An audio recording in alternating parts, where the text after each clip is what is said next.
보도록 하겠습니다. 예수와 제자들이 빌립보 가이사랴 여러 마을로 나가실새 길에서 제자들에게 물어 이르시되 사람들이 나를 누구라고 하느냐?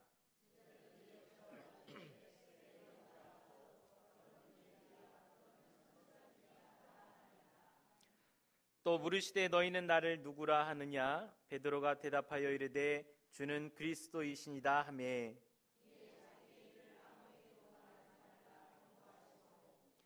인자가 많은 고난을 받고 장로들과 대제사장들과 서기관들에게 버림바 되어 죽임을 당하고 사흘 만에 살아나야 할 것을 비로소 그들에게 가르치시되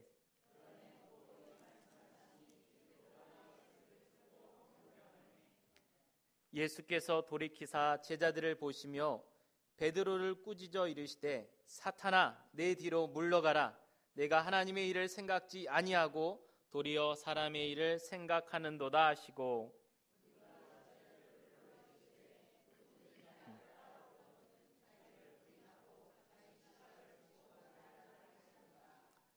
누구든지 자기 목숨을 구원하고자 하면 잃을 것이요 누구든지 나와 복음을 위하여 자기 목숨을 잃으면 구원하리라.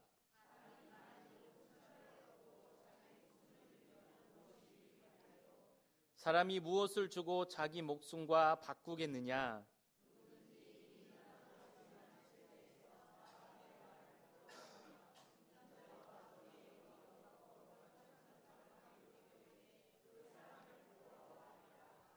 아멘. 네, 오늘 마가복음은 총 16장으로 구성이 되어 있는데 오늘 정확히 그 가운데인 8장의 말씀인데 여기서 어떻게 보면 이 예수님이 해왔던 큰 흐름 가운데서 우리가 소위 세상에서 말하는 터닝 포인트다. 내가 이제 변화되고 또 새롭게 바꾸어 보는 그런 시점을 갖는다라는 말들을 많이 하는데 오늘의 이 마가복음에서 말하는 터닝 포인트가 바로 오늘 이 8장의 지점입니다. 이 전까지의 말씀에서 예수님은 사람들에게 또 특별히 예수님의 관심의 초점이었던 제자들에게 예수님이 누구신가, 예수님이 어떤 분이신가를 보여주는 사역을 해 오셨습니다. 하늘나라의 복음을 말씀하시고 또 병자들 고치시고 또 유대인들의 땅에서는 5,000명을 또 이방인의 지역에서는 4,000명을 먹이셨습니다. 또 폭풍우도 잠잠케 하는 그 역사적인 사건에 제자들도 같이 했었죠. 그리고 나서 오늘 본문에서 예수께서는 제자들을 이끌고 빌립보 가이사랴라는 지역을 지나가십니다. 빌립보 가이사랴라는 지역은 로마 황제인 카이사르에 의해서 헤롯 대왕의 아들 빌립이 그곳에 도시를 건설하라고 이렇게 명했던 도시입니다. 그러니까 아주 의리하게 만들었던 도시가 가이사랴 빌립보 이 지역이었습니다. 크고 또 대리석으로 치장한 화려한 신전이 있는 그 땅에서 주님은 초라한 옷을 입으시고 제자들에게 두 가지를 물으셨습니다. 그 하나는 사람들이 나를 누구라 하느냐라는 질문이었고 또 하나는 그럼 너희는 나를 누구라 생각하느냐라는 질문을 제자들에게 하셨습니다. 이 세상에 가장 강력한 권력이 있는 곳, 또 세상 사람들이 가장 소망하는 모든 것이 있는 그 한복판에서 주님은 내가 믿는 주님이 그 어떤 세상 권력보다 화려함보다 또 더 큰 분이심을 또 하나님이 세상의 왕과 어떻게 다른 분이심을 묻고 있는 겁니다. 지금으로 말하자면 저 강남, 아주 잘 사는 강남의 한복판에서 너희는 이 세상의 부와 명예가 아닌 나를 쫓을 수 있겠니? 내가 누군지 너희는 어떻게 고백하겠니? 라고 이 제자들에게 묻고 있는 겁니다. 베드로가 어떻게 고백을 하죠? 주는 그리스도이십니다 라고 고백을 합니다. 마태복음에서는 우리가 잘 아는 것처럼 주는 그리스도시요 살아계신 하나님의 아들이십니다 라고 베드로가 아주 예수님께서 흡족해 하시는 멋진 고백을 했습니다. 베드로의 이 고백 이후 이것은 교회의 사명과 고백이 되었습니다. 예수를 그리스도로 모신 나라는 세상의 나라와는 확연히 다릅니다. 이 세상은 힘 있는 자가 힘 없는 자를 짓누르고 또 부정과 부패를 일삼아도 돈만 있으면 또 권력만 있다면 그 자리를 적당히 넘어가기도 합니다. 자기 이익을 위해서라면 어떤 수단과 동기든 다 동원해서 그 일을 이루고 맙니다. 하지만 하나님 나라는 중심을 보시는 나라입니다. 우리 안에 선한 양심을 일어나게 하시고 자기를 위해서가 아니라 하나님을 위해서, 내가 아닌 남을 위해서 희생할 수 있는 나라, 그런 나라의 바로 주인이 예수님이심을 가르쳐주고 계시는 것입니다. 그곳이 교회의 정체성이 있는 곳임을 우리 가운데 알려주고 계시는 겁니다. 그것을 예수님의 이 수제자였던 제대로가 아주 정확히 고백을 했던 것입니다. 세상의 왕, 세상 왕의 신전 앞에서 예수님이 나의 왕이십니다라고 고백하는 베드로와 제자들에게 예수께서는 정말로 이제는 자신이 가야 할 길이 어떤 길인가를 알려주신 겁니다. 이전까지는 많은 이적과 역사 가운데 데리고 다니셨어요. 이분은 보통 분이 아니시구나. 하나님의 아들이시구나. 같이 사역하고 옆에서 보았던 그 종합적인 결론을 베드로가 주는 그리스도시요 살아계신 하나님의 아들이십니다라고 예수님이 정확히 우리가 함께 했던 그 예수님이 어떤 분이신지 한마디로 종합해서 그 결론을 베드로가 고백을 한 거죠. 이쯤 됐으면 이 제자들이 내가 누구인지를 정확히 알았겠구나. 그러면 지금까지 내가 해왔던 이 기적을 보였던 이 사역들이 전부가 아니라 이제는 내가 십자가를 지고 죽어지고 부활하는 것, 그리하여 이 땅에 구원을 전해줘야 하는 그 사명이 내 사명인데 이제는 이것을 알려줘야겠구나 라고 예수님께서 제자들에게 묻고 이제 자신의 길을 알려주시는 것입니다.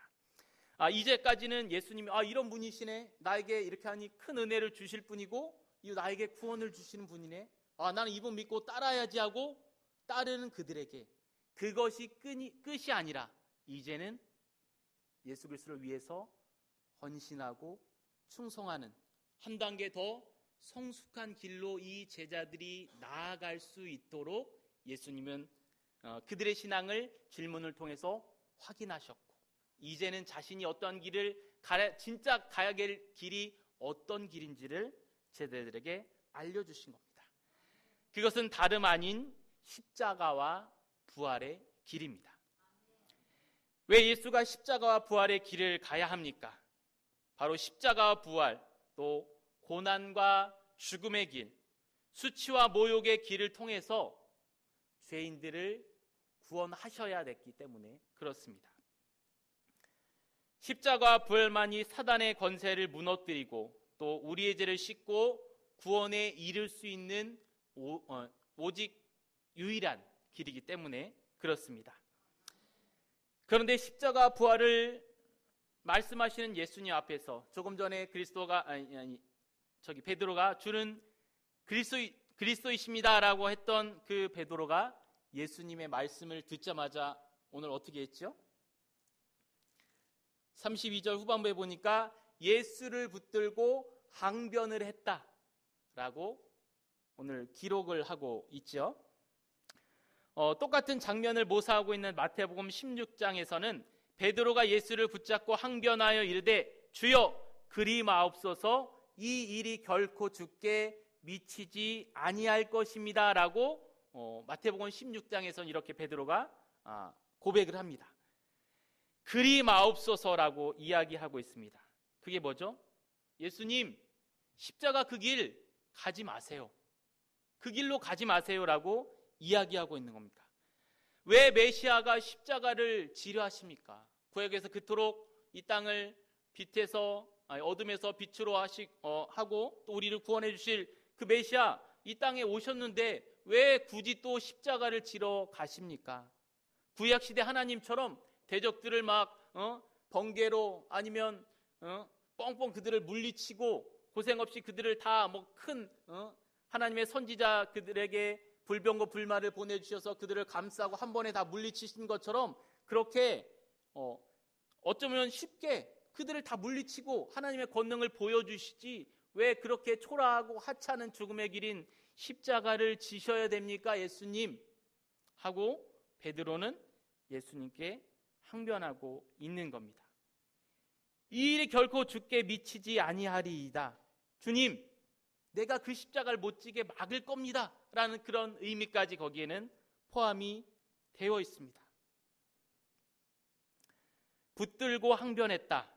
이것은 주님을 꽉 움켜쥐고 항변했다는 뜻인데 그 안에는 꾸짖었다는 뜻까지 있습니다. 왜 그렇게 말씀하십니까 예수님? 그건 아니잖아요 라고 베드로가 이 예수님을 꾸짖었다는 겁니다. 이 베드로의 마음은 도대체 어떤 마음이었을까요? 자신이 메시아라고 불렀던 예수를 움켜쥐고 꾸짖기까지 하는 이 마음, 십자가와 부활을 가로막는 이 마음, 도저히 평소에 제자들에게서는 볼 수 없는 마음입니다. 그 마음은 십자가를 피하고 또 고난을 피하고 좁은 문을 피하고 싶은 마음입니다. 남들 다 가는 넓은 길로, 편한 길로, 높임받는 길로, 칭찬받고 대우받는 그 길로 가야 하지 않겠습니까? 라는 겁니다. 이때 당시에 모든 유대인들이 예수님이 이 땅에 오셔서 큰 이 정치의 권력을 잡고 실제적인 왕으로 오셔갖고 군사를 거느리고 세상의 나라들을 다 물리칠 거라고 생각했는데 예수님은 그게 아니셨잖아요. 하나님 나라는 그런 나라가 아니었는데 베드로에게는 아직까지 그런 마음이 있었던 것 같습니다. 그래서 높임받고 칭찬받고 대우받는 길로 가야 되지 않습니까? 라고 이야기하는 겁니다. 결국 가이사라 빌립보, 또 다른 왕국, 제국, 세상의 왕과 똑같은 마음을 추구하는 세상과 별 다를 바 없었던 그런 마음이 또 베드로의 마음 가운데는 있었던 것 같습니다. 그런 베드로를 보시고 또 33절에 보니까 예수께서 돌이키사 제자들을 보시며 베드로를 꾸짖어 이르시되, 베드로를 꾸짖어 이르시는데 먼저 누구를 돌아보셨어요? 네? 제자들을 돌아보시면서 베드로를 꾸짖으셨어요. 실제 베드로를 꾸짖으셨지만 이것은 제자들에게도 하시는 말씀이라는 겁니다. 너희도 들어봐. 너희들한테 하는 얘기야 라고 이야기를 하시는 겁니다. 뭐라고 이야기를 하시죠? 사탄아 내 뒤로 물러가라. 내가 하나님의 일을 생각지 아니하고 도리어 사람의 일을 생각하는도다 라고 예수님께서 제자들을 보시고 베드로를 꾸짖으면서 말씀하십니다. 하나님의 일은 무엇인가요? 하나님의 일은 예수 그리스도를 통해서 구원하시는 일입니다. 구원을 위해서 반드시 십자가를 지시고 죽으시고 부활하셔야 합니다. 자기 목숨을 바쳐 생명을 얻는 일입니다. 그럼 사람의 일은 무엇일까요? 사람의 일은 십자가를 피하고 싶은 것. 그게 사람의 일입니다. 남들 다 가는 넓은 길로 그냥 우리도 다 같이 편하게 가고 싶은 것. 그게 사람의 마음입니다. 세상 사람들처럼 힘으로, 지식으로, 능력으로 뽐내고 뭔가 있으면 자랑하고 높아지고 싶고 대우받고 싶은 것. 이게 바로 사람의 마음입니다. 그 마음 가운데 예수님께서 참된 제자의 마음을 알려주시죠. 34절 이후로 이제는 그분을 따르는 무리와 제자, 또 주님을 믿는다고 하는 모든 자들에게 예수뿐만 아니라 예수를 따르는 모든 자들이 그 길로 가야 할 것을 말씀하고 계십니다. 누구든지 나를 따라오려거든 자기를 부인하고 자기 십자가를 지고 나를 따를 것이니라 말씀합니다. 누구든지 따라야 된다고 했습니다. 누구든지 예외 없이 나를 따르는 자는 모두 따르라는 겁니다. 근데 나를 따르고자 한다면 어떻게 해야 되죠? 자기를 부인하고 자기의 이익, 내 이기심, 내 욕망을 다 내려놓으라는 겁니다. 그리고 자기 십자가를 지라고 하십니다. 내가 받아야 될 고난, 짐을 져라. 부담이 있을 수도 있어. 그리고 그것 가운데 모욕과 수치도 있을 수 있어. 그게 너의 십자가야. 그것을 지고 나를 따라야 한다고 말씀하고 계십니다. 누구든지 자기 목숨을 구원하고자 하면 잃을 것이요, 또 누구든지 나와 복음을 위하여 자기 목숨을 잃으면 구원하리라 말씀하십니다. 무슨 얘기인가요? 자기를 부인하라는 것입니다. 세상 살아가면서 자기 목숨처럼 여기는 것 중에 최고는 우리가 갖고 있는 자존심일 것입니다. 사람들이 나를 어떻게 볼까 우리는 늘 생각하고 또 그것으로 우리의 거칠애를 삼습니다. 예수님은 수로보니아의 여인 또 백부장의 이야기를 통해서 구원 얻는 믿음 또 은혜 받는 믿음에 대해서 말씀을 하셨습니다. 그것은 무엇인가요? 구원 얻기 위해서 우리의 모든 자존심을 다 내려놓고 구원의 주님을 바라보는 것입니다. 자녀의 떡을 치어 개들에게 던짐이 마땅하지 아니하다라고 대놓고 면전에서 면박을 주셨죠. 하지만 그 수로보니에게 여인은 뭐라 그랬죠? 그 말이 맞는데 상 아래 있는 개는 그 자녀들이 떨어지는 그 부스러기라도 먹습니다. 그 부스러기라도 저에게 주십시오. 완전히 깡그리 무시하는 주님 앞에서 팩 토라져서 돌아가는 것이 아니라, 주님, 내가 그 부스러기 같은 은혜라도 원하오니 나에게 그 은혜를 주십시오 라고 주님께 고백했던 겁니다. 그럴 때 예수님이 뭐라 그러셨죠? 가라, 내 믿음이 크도다. 너 합격이야. 가. 구원됐어 라고 말씀해 주시는 겁니다. 그렇게 우리는 우리의 십자가를 지고 주님 따라오라고 하시는데 자기 십자가를 지라고 할 때 떠오르는 또 그 신약의 한 사람이 있는데 그는 구레네 시몬입니다. 마가복음 15장에 보면 마침 알렉산더와 루포의 아버지인 구레네 사람 시몬이 시골로부터 와서 지나가는데 그들이 그를 억지로 같이 가게 하여 예수의 십자가를 지우고 가게 했다고 기록하고 있습니다. 이 구레네 시몬이 졌던 십자가의 특징이 무엇인가요? 그것은 첫째로 자원하는 십자가였나요? 아닙니다. 억지로 너 일로 나와. 너 지금 예수 비틀거리니까 네가 십자가 좀 져. 그리고 억지로 졌던 십자가. 그게 구레네 시몬의 십자가였습니다. 우리는 어찌 보면 자원하는 십자가에 익숙합니다. 제가 주님 이것 좀 하겠습니다. 이거 하겠습니다. 라고 자원하는 데 익숙하기도 합니다. 힘들지만 내가 원해서, 어렵지만 내가 선택해서 또 지는 십자가에 익숙합니다. 그런데 시몬이 진 십자가는 억지로 지어진 십자가입니다. 억지로 떠밀려서 진 십자가죠. 그리고 피할 수 없었어. 로마 군인들이 위협하면서 너 지라고 하는데 어떻게 할 수 없이 그냥 피할 수 없어서 지는, 마지못해 지는 십자가가 구레네 시몬의 십자가였습니다. 또한 구레네 시몬의 십자가는 대가나 보상을 기대할 수 없는 십자가였습니다. 구레네 시몬, 너 예수 대신 십자가를 줘. 네가 다 지면 내가 돈 얼마를 줄게 하고 지게 했던 십자가가 아니었습니다. 시몬은 예수가 누구인지도 모르고 십자가를 졌습니다. 그저 지나가다 로마 병사에 의해서 십자가를 졌습니다. 우리는 십자가를 질 때 이런 생각을 얼마나 하는지 모릅니다. 이거 힘들지만 주님, 제가 이 십자가를 지면 하나님께서 은혜 주시고 축복 주시고 이것도 해주세요. 제가 이렇게 하니까 이거에 합당한 대가를 주세요. 이런 생각을 가질 때도 있습니다.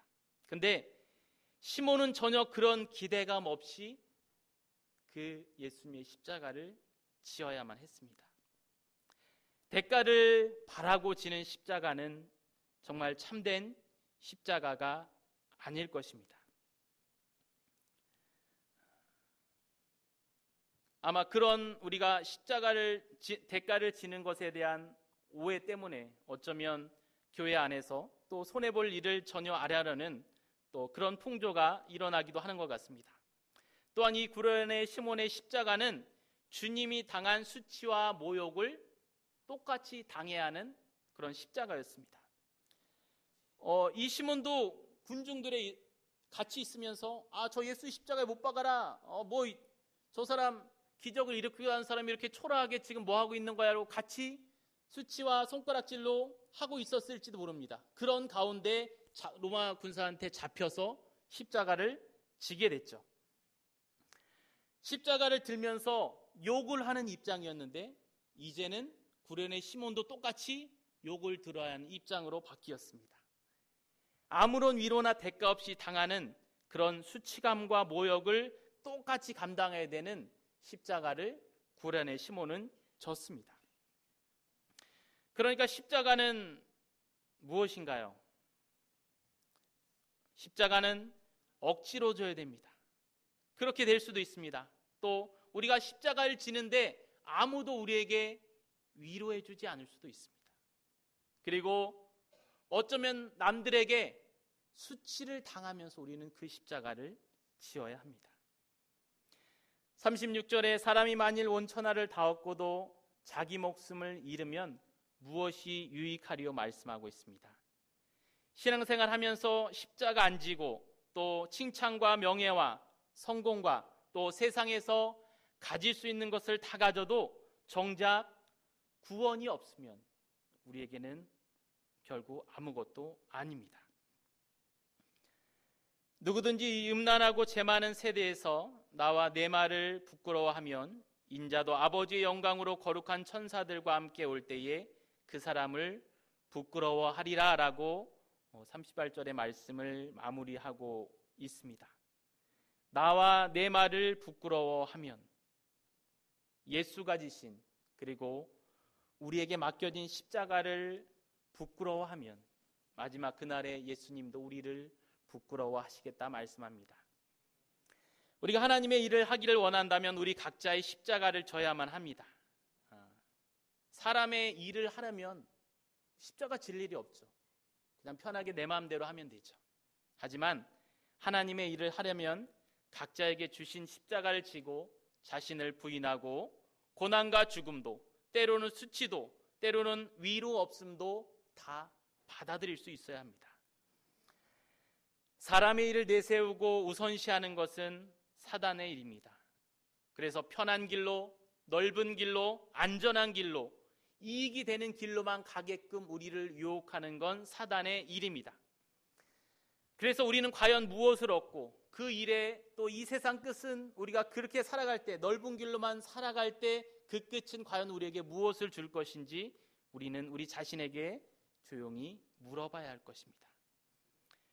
사람의 일을 하지 않기 위해서 그리고 이제는 하나님의 일을 하기 위해서 우리는 우리에게 주신 십자가를 잘 감당하고 나가야 할 것입니다. 주님, 저 또한 사람의 일을 생각하고 사람의 일을 하려던 죄인임을 고백합니다. 그래서 하나님의 일을 할 수 있도록 힘 주시고 지혜 주시고 인도하여 주시옵소서. 온전한 우리의 기도가 되어야 할 것입니다. 마지막으로 잠깐 짧은 영상을 하나 보고 마치도록 하겠습니다. 박누가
그날까지 그냥 여기서 이제 앉아 있어야지.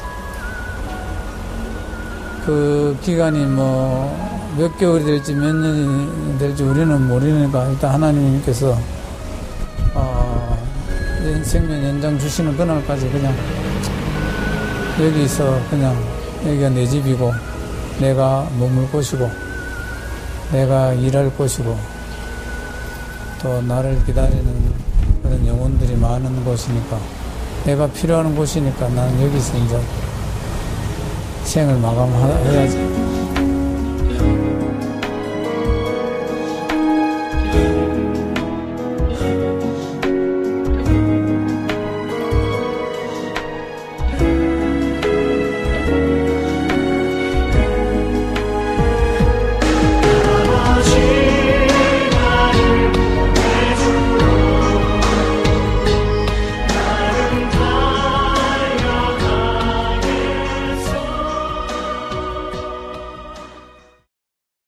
그리고 하루 일과를 다 놓으시고 9시간을 타고 가서 이 보행기를 갖다 주시는데, 한 영혼에게 어떻게 보면 작은 거 하나지만 그 한 영혼을 위해서 하루의 모든 일과를 빼고 달려가는 모습.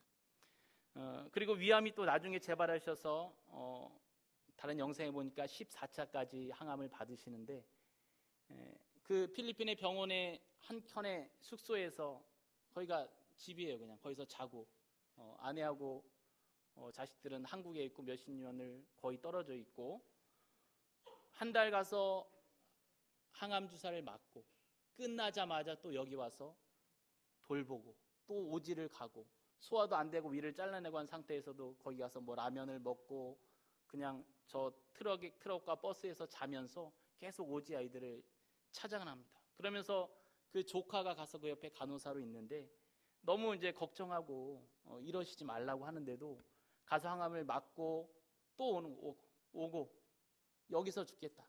나는 내일 죽어도 이게 내 사명이다. 나는 이 일을 가겠다라고 했던 선교사님이 정말 안타깝게도 이번 8월에 58세의 나이로 소천을 하셨다고 이제 하는 기사를 이제 찾아보고 굉장히 안타까웠습니다. 이분은 외과 전문으로서 사람의 길로 승승장구하고 인기를 얻고 부와 명예를 얻을 수 있는 자신의 사람의 길이 있었지만, 그는 하나님의 길을 따라 정말로 내가 오늘 죽어도 하나님의 일을 감당하겠다는 그 굳은 사명을 따라 끝까지 자신의 맡겨진 사명을 감당했던 분입니다. 예수님 오늘도 우리에게, 제자들에게 말한 것처럼 우리 정말 예수님 멋지고 크고 나를 구원하시고 좋은 건 주시는 분이야. 그거를 뛰어넘어서 이제는 너희들 나를 위해서 내가 이 십자가와 또 죽음과 부활의 길을 가서 온전한 구원의 일을 이루기까지 끝까지 달려가는 것. 그것처럼 너희도 이제는 더 성숙함으로 또 헌신하고 충성하고 또 사명 감당한 일로 걸어가라고, 또 성숙하게 나아가라고 오늘도 우리를 부르시고 계시고 우리 가운데 권면하고 계시는 줄 믿습니다. 우리도 그렇게 예수님의 말씀처럼 우리에게 주신 십자가, 물론 우리에게 주신 기쁨들, 은혜들 있죠. 하지만 그것들을 우리의 중심으로 삼아서 이제는 우리의 사명을 감당하라고 우리를 성숙의 길로 부르신 줄 믿습니다. 우리의 십자가를 감당하며 또 우리도 주님 앞에 설 때 부끄러움이 없는 자로 살아가는 우리 모두가 되기를 축복합니다. 기도하겠습니다. 하나님 감사합니다. 주는 그리스도시요 살아계신 하나님의 아들이십니다라는 그 고백으로 제자들의 믿음을 확인하신 주님께서는 이제 자신이 진짜로 감당해야 될 쉽지 않은 그분의 길을 알려주셨습니다. 베드로는 그것을 이해하지 못하고 예수님을 꾸짖으며 그렇게 하시면 안 됩니다라고 예수님을 가로막았습니다. 우리도 하나님 늘 하나님께서 주시는 은혜 안에만 머물러 있다면, 그래서 우리가 십자가를 지고 좁은 길로 가고 또 낮은 데로 가야 할 그 길을 우리가 망각한다면 우리도 또한 베드로 같은 모습이 우리 가운데 있을지 모릅니다. 하지만 주님은 베드로를 꾸짖으시며 또 나를 따르면 자기의 십자가를 지고 또 구원을 이루기까지 십자가와 부활의 사명을 감당함을 알려주시고 또한 우리 또한 그 길을 따라가야 함을 알려주셨습니다.